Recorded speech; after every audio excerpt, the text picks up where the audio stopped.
Alright, let's see what the ultimate Powerblock TV fan is up to today. Yeah, he's got a lot of cars in the yard.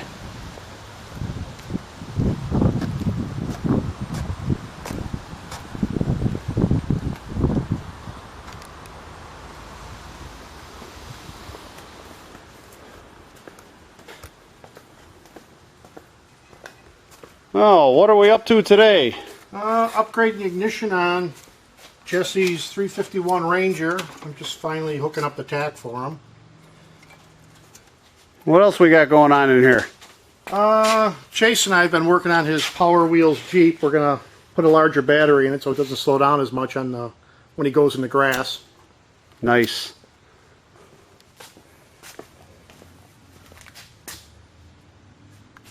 How's my Z28 coming?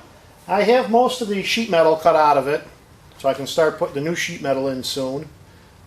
Then it'll be ready for that engine from Powerblock TV. Why am I the ultimate Powerblock fan?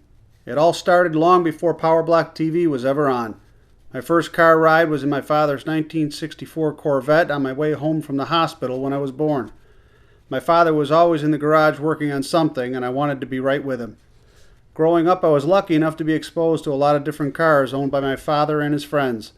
There was my dad's friend Frank with his 283 fuel-injected 57 Chevy convertible or his 66 Corvette, Danny with his 66 GTO, and Tricky Ricky with his 66 Corvette.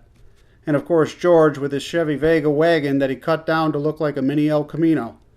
Making it even better was that it was a mid-engine 350 4-speed.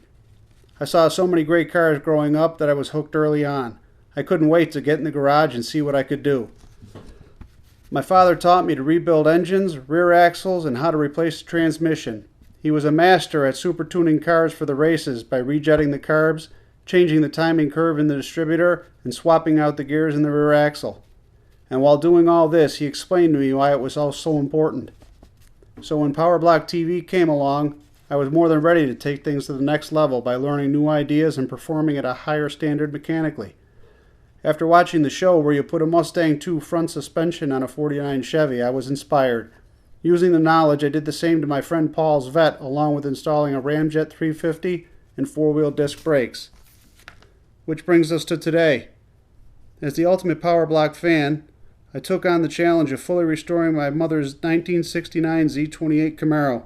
It was always her dream to have the car restored and be able to drive it during her retirement years. Unfortunately, the further along I went, the bigger the job became.